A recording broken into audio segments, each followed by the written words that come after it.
En el siguiente video encontraremos todo lo relacionado con el P300, realizado para la Maestría Tecnologías de la Información aplicadas en la educación, el cual fue desarrollado por Sandra Nieto, Ingrid Lorena Torres y Mariluz Reyes.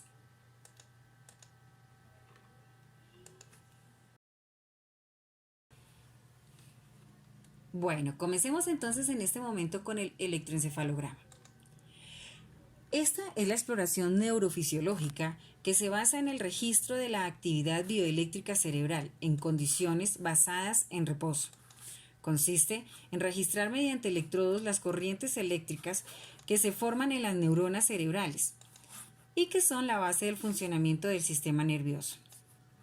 Es una prueba que se usa para estudiar el funcionamiento del sistema nervioso central, concretamente de la actividad de la corteza cerebral.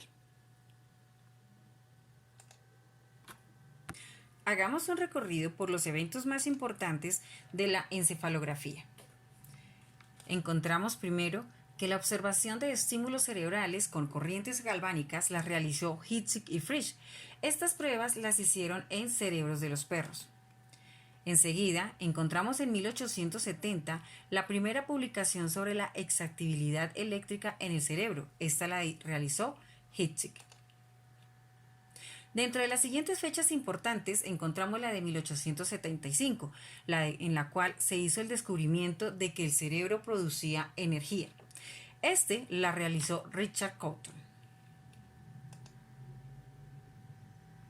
En otra fecha importante que tenemos es la de 1913, en la cual se descubre el cerebrograma en perros. ¿Quién resulta realizando este trabajo?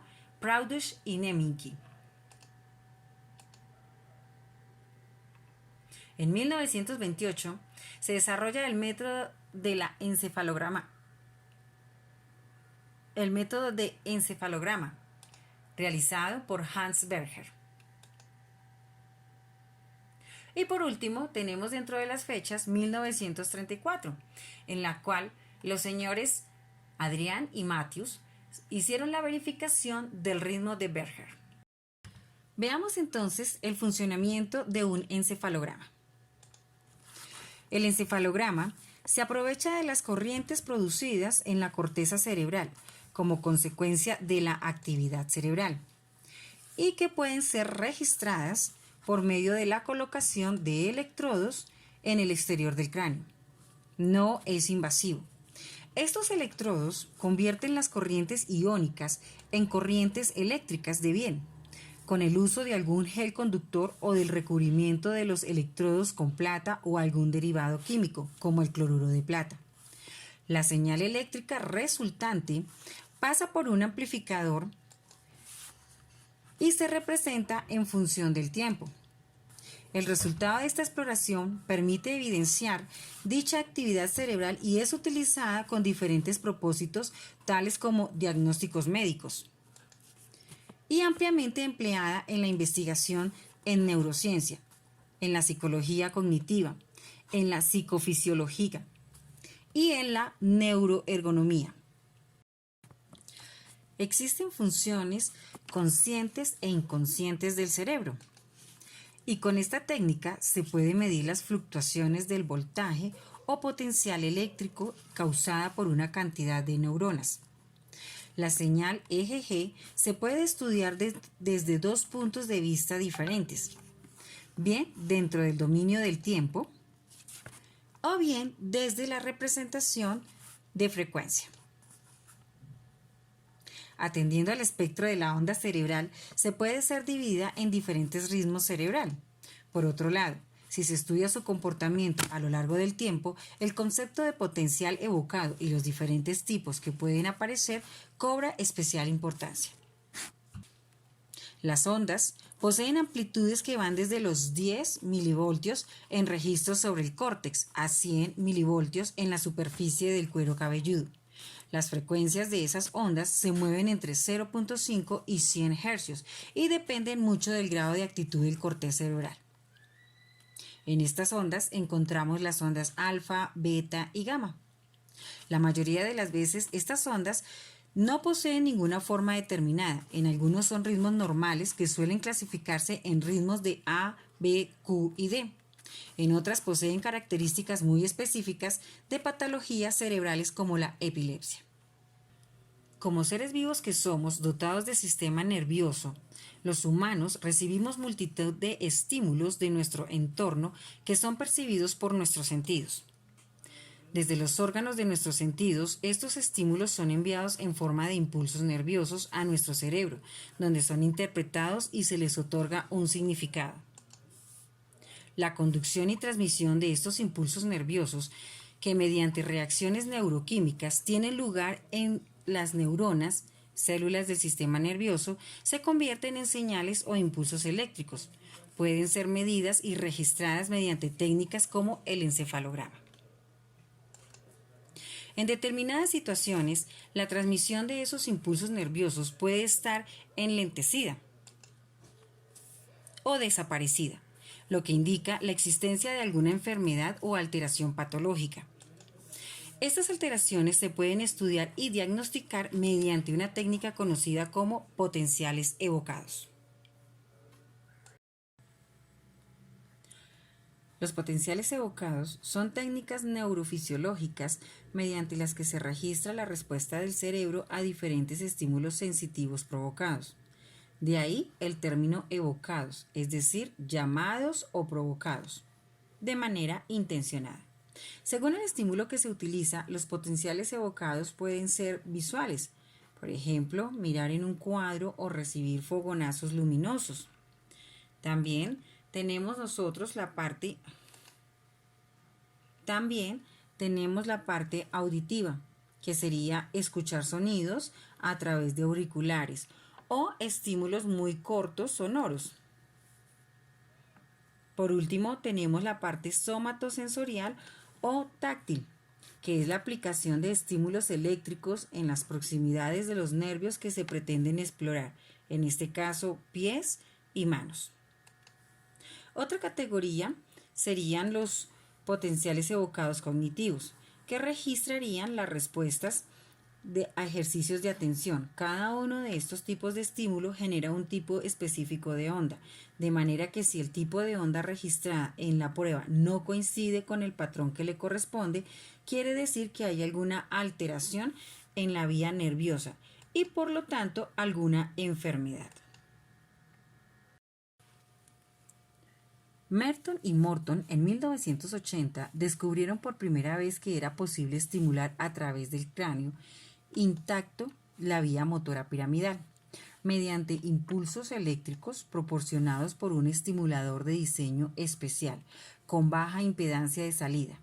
El estímulo, un impulso breve de alta intensidad, penetra el cuero cabelludo y el cráneo, despolariza las neuronas de la corteza motora, produciendo una respuesta que se propaga por toda la vía motora y se registra desde los músculos correspondientes mediante electrodos superficiales.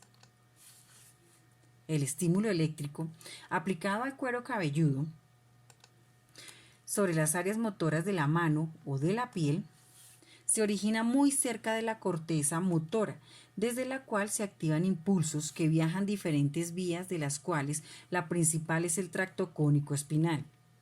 No hay ninguna evidencia de que otras vías eferentes participen en la producción de las respuestas registradas sobre los músculos. El impulso nervioso originado desde la corteza alcanza las motoneuronas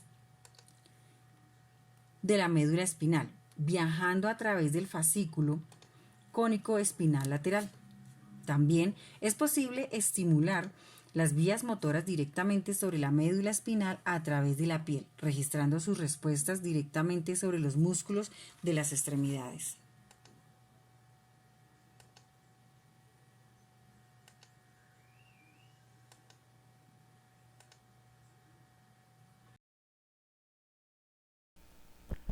Ahora hablaremos de BCI, Interfaz Cerebro-Computador. El origen de las tecnologías BCI nació con el descubrimiento de la naturaleza eléctrica del cerebro. Su origen. El científico Richard Carlton en 1875 usó un galvanómetro para observar impulsos eléctricos en la superficie del cerebro vivo de algunos animales. Años más tarde, Hans Berger dio continuidad al trabajo de Carlton y consiguió registrar la actividad cerebral mediante la electroencefalografía, siendo en 1924 el primero en registrar un electroencefalograma de un cerebro humano. Mediante un análisis de electroencefalograma, Berger consiguió clasificar las diferentes ondas cerebrales. Por ello, las ondas alfa también se denominan ondas Berger. Hubo que esperar hasta 1970 para que se iniciaran las investigaciones de los primeros dispositivos BCI en la Universidad de California. Desde allí hasta nuestros días se han desarrollado en diversas partes del mundo nuevos sistemas para la rehabilitación de pacientes con desórdenes neuromusculares severos, con esclerosis lateral, infarto cerebral y lesión medular. Estos sistemas han sido denominados como interfaz cerebro-computador. Los sistemas BCI buscan proveer a usuarios de capacidades de comunicación básica, como operar programas de selección de palabras en una computadora o controlar una neuroprótesis. De sus componentes. Las características del cerebro de emitir señales eléctricas y como a través de la captación de las señales es posible generar comandos de computador que controlen sistemas como sillas de ruedas con motores. Los sistemas BCI tienen diversas aplicaciones, pero su objetivo principal siempre va a ser brindar a personas con discapacidades motrices la posibilidad de transmisión de su intención a través de la modulación de señales eléctricas en su actividad cerebral. Su arquitectura general es la adquisición de la señal, bloque donde adquiere la señal, se amplifica y se realiza la conversión análogo-digital. Normalmente los sistemas BCI trabajan a tiempo real, pero opcionalmente también se puede incluir la posibilidad de registrar la señal obtenida para un estudio posterior de esta, que corresponde a la etapa de adquisición de señal. Una vez la señal es adquirida, ingresa a un procesamiento. En este bloque se extraen las características de interés de la señal para digitalizarla y que el dispositivo pueda de alguna manera llevar esa información hacia una etapa de aplicación, capaz de interpretar las órdenes. En este bloque de procesamiento de señal se distinguen o se dividen en tres etapas: la cancelación de artefactos, la obtención de características y la traducción de las características. En la cancelación de artefactos, aquí se elimina el ruido que proviene de otras actividades bioeléctricas, como los movimientos musculares, que de alguna manera distorsionan la señal. En la obtención de características, se traduce la señal de entrada a un vector de características en relación a los fenómenos neurológicos asociados. Y en la parte de la traducción es donde se forma el vector de característica de una señal de control adecuada para que el dispositivo pueda llevarla y pueda controlarla. Finalmente viene una etapa de aplicación.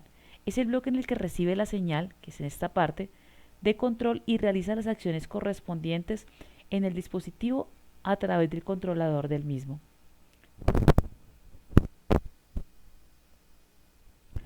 Sistemas BCI. Esos sistemas interfaz cerebro-computador pueden ser invasivos o no invasivos. Cuando hablamos de los invasivos, como en este caso, hablamos de que la medición se realiza directamente desde el cerebro del usuario, con lo que es necesario hacer una intervención quirúrgica. Cuando hablamos de los no invasivos, las características se pueden tomar sin necesidad de hacer una intervención. Se coloca de manera que no realiza intrusión en el cuerpo humano y las actividades eléctricas se miden por medio de un electroencefalograma. Una interfaz cerebro-ordenador o cerebro-computador detecta y clasifica ciertas características cerebrales que están asociadas a tareas o eventos específicos. Dependiendo de la naturaleza, pues ellas también se pueden llegar a dividir. Esa naturaleza permite reconocer si el BCI puede ser endógeno o exógeno. Cuando hablamos de un BCI endógeno, depende del control del usuario sobre la actividad electrofísica originada internamente. como ser una amplitud a una banda de frecuencia específica en algún área del cerebro, y necesita tiempos de entrenamiento extensos, ya que dependen de la actitud mental como predisposiciones ante determinadas órdenes. En cambio, los BCI exógenos dependen de la actividad electrofísica originada externamente. Dicha actividad es evocada por estímulos específicos, no requieren un entrenamiento extenso, pero se necesita un entorno estructurado. A este grupo pertenecen los potenciales evocados, potenciales P300, visuales de estado estable también como los SSBEP y demás.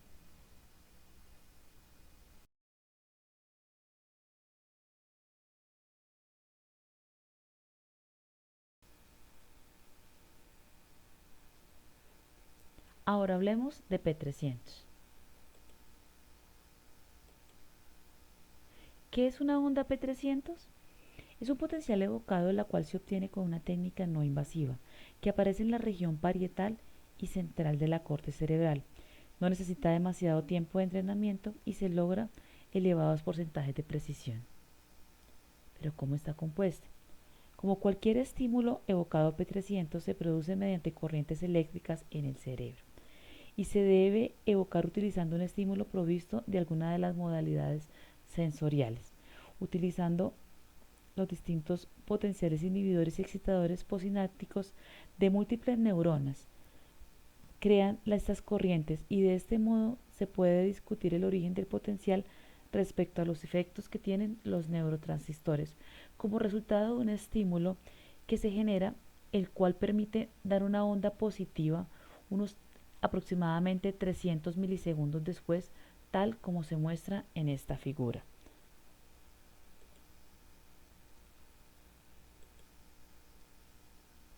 Una onda P300. Se piensa que la misma onda está compuesta por dos secundarias conocidas como señales PA, P3A y P3B. Estos componentes responden individualmente a diferentes estímulos, y se ha sugerido que una onda P3A se origina en los mecanismos de atención frontal dirigidos por estímulos durante el proceso de tareas, mientras que el P3B se origina en la actividad parietal temporal, asociada con la atención, y parece estar relacionada con el consiguiente procesamiento de la memoria, aunque algunas veces se denomina potencial evocado diana target a la P3B, y a la P3A será el potencial no diana o no target. Tienen latencias diferentes, en las cuales podemos ver que en la P3A corresponde a 250, de 250 a 280 milisegundos, y en la P3B, que corresponde a la memoria, una amplitud máxima a los 300 milisegundos. Esta es una onda P300. Potencial relacionado a eventos, ERP. Un potencial relacionado a eventos es la medida de respuesta cerebral que es resultado directo de un evento específico sensorial, cognitivo o motriz. De manera más formal, es cualquier respuesta electrofisiológica estereotipada a un estímulo. Resultado del estímulo sensorial. Cabe aclarar nuevamente que en relación con la latencia podemos hablar de endógenos y exógenos. Cuando hablamos de endógenos podemos decir que son potenciales de latencia cortos, determinados por las características físicas del estímulo, puede ser la luminosidad o la intensidad. Cuando hablamos de endógenos, hablamos de potenciales de latencia tardíos, relacionados con procesos cognitivos que realiza el individuo de la información contenida en un estímulo.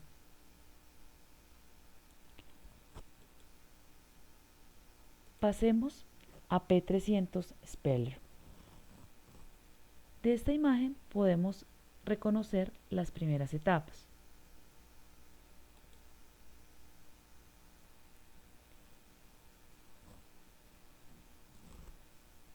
Esta corresponde a una matriz de 6 por 6. Cada fila y cada columna parpadea 100 milisegundos. Esta parpadea 15 veces. Las filas y las columnas parpadean de forma aleatoria. La primera etapa corresponde a la conexión del electroencefalograma.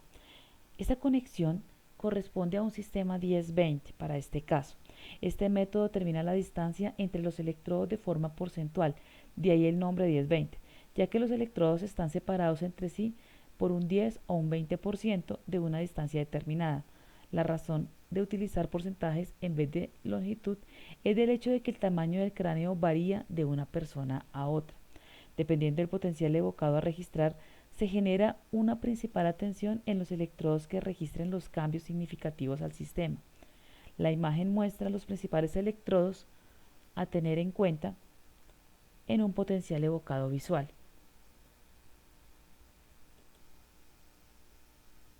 Metodología de la experimentación.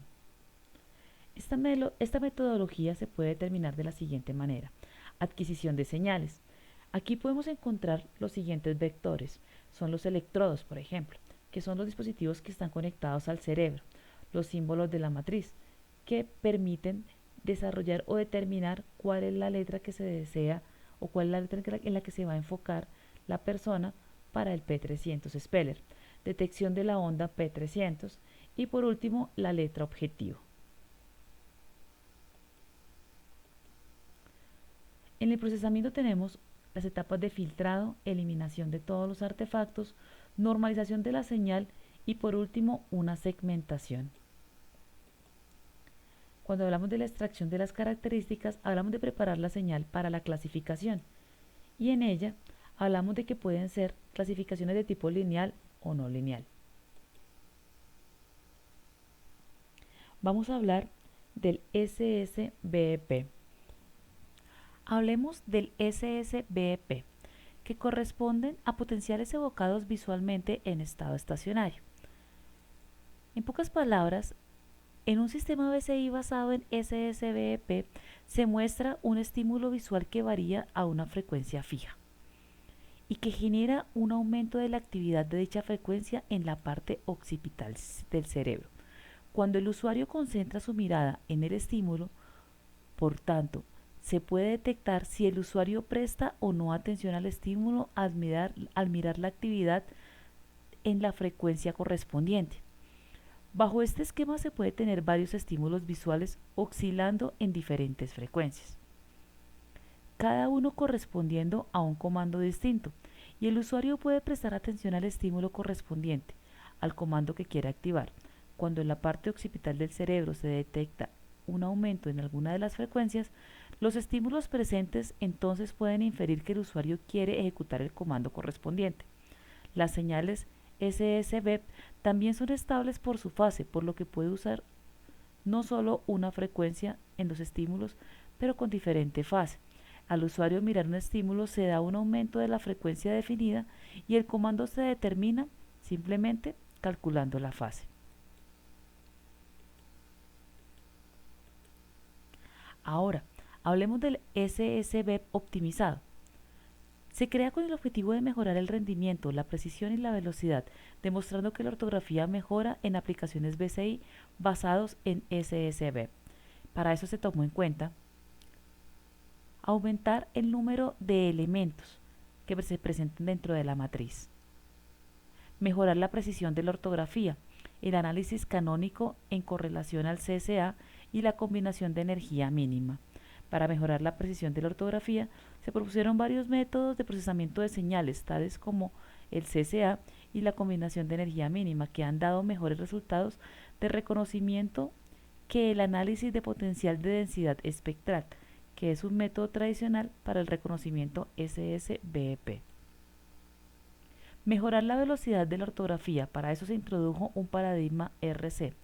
Se trató de reducir la variación de frecuencia mutua en las respuestas SSBEP y los enfoques de optimización para ajustar el tiempo.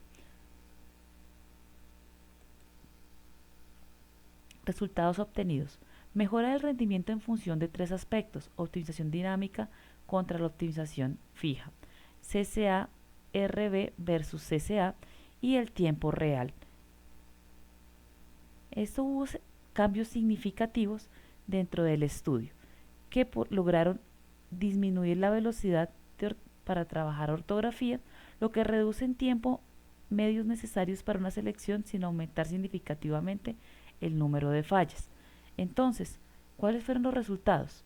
El SSBEP optimizado aumentó la exactitud de la ortografía mediante la reducción y atención selectiva visual fuera del centro de estímulos.